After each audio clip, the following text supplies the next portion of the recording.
დიდი ხანია სწავლობ ინგლისურ ენას, მაშინ დროაში ამოწმო შენი ცოდნა. დაგისვამ 10 შეკითხვას, შეარჩიე პასუხი და გაიგე, რატომ არის ის სწორი ან არასწორი.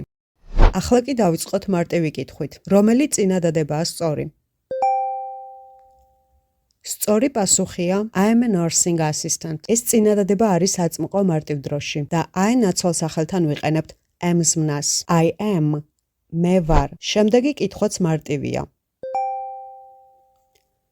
სწორი პასუხია She lives in New York. აწმყო მარტივ დროში მე და შენ თუ ვსაუბრობთ მესამე პირზე, მაგალითად ვინმე ბატონ სმიტზე. ზმნა lives უნდა დავუმატოთ ესი. გარდა ამისა, როდესაც გსურს ვთქვათ, რომ ვცხოვრობთ რომელიმე ქვეყანაში ან ქალაქში, რომელთა მასშტაბი ბევრად მეტია ვიდრე ნებისმიერი დაწესებულების, ვიყენებთ in წინდებულს. In New York. მესამე კითხვა. რომელი წინადადებაა სწორი? გავრცელებული შეცდომაა, როდესაც go-ს შემდეგ in წინდებულს იყენებენ ხოლმე. ქართულად ვიტყოდით, რომ ჩვენ მივდივართ კინოთეატრში, მაგრამ ინგლისურ ენაში go in the cinema არ არის სწორი და სწორი პასუხია we are going to the cinema. მეოთხე შეკითხვა.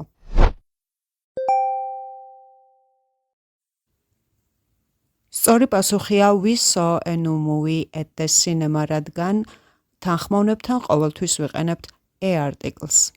დავასრულეთ მარტივი ეტაპის კითხვები და ახლა დროა საშუალო ეტაპის კითხვებზე გადავიდეთ. შემდეგი მეხუთე კითხვა. სწორი პასუხია She enjoys walking in the park. ზმნების enjoy, like, hate შემდეგ გამოიყენება გერუნდი, რომელიც პასუხობს კითხვაზე რა. She enjoys walking. მას მოსწონს რა? სეირნობა. მეექვსე კითხვა. სწორი პასუხია The book that's on the table belongs to John. That გამოიყენება უსულო არსებითი სახელების, მაგალითად წიგნის ნაცვლად და გვაწვდის დამატებით ინფორმაციას წიგნის შესახებ. That's on the table. მეშვიდე კითხვა. სწორი პასუხია They had already seen the movie by the time I arrived. წარსულის სრული დრო, რომელიც მიუთითებს, რომ მოქმედება ფილმის ნახვა დასრულებული იყო მეორე მოქმედების შესრულებამდე, ანუ ჩემს მოსვლამდე. მერვე კითხვა.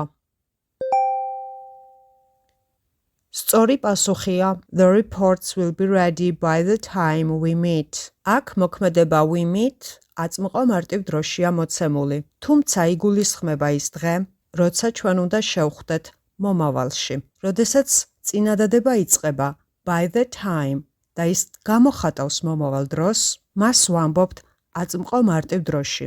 By the time we meet და არა მომავალ დროში. By the time we will meet. ეს შეცდომაა. ეს წესი ვრცელდება სხვა მაკავშირებლების შემთხვევაშიც. If, when, after, before და ასე შემდეგ, რომლის შემდეგ wills არ ვიყენებთ. მეცხრე კითხვა. სწორი პასუხია I would appreciate it if I could take a few days off. ზრდილობიანი ფორმით რაიმეს თხოვნა თუ გსურს, ვამბობთ I would appreciate it, რომლის შემდეგაც მოსდევს ჩვენი თხოვნა. თუ ჯერ კიდევ აქ ხარ, ეს კვიზის ბოლო კითხვაა და იმედია ამ კითხვასაც წარმატებით გაართმევ თავს. მეათე კითხვა. სწორი პასუხია If I had studied harder, I would have passed the exam. If I had studied harder გამოხატავს პირობას, რომელიც არ შესრულდა და შესაბამისად სასურველი შედეგიც ვერ დადგა. ანუ ვერ ჩავაბარე გამოცდა. რამდენ კითხვას უპასუხეს სწორად? თუ საუბრის და მოსმენის უნარების გაუმჯობესება გსურს, აუცილებლად უნდა გაიარო ჩვენი სასაუბრო ინგლისური ენის კურსი, სადაც გექნება შესაძლებლობა ისაუბრო სხვადასხვა თემაზე თავდაჯერებულად. მადლობა რომ გვიყურეთ.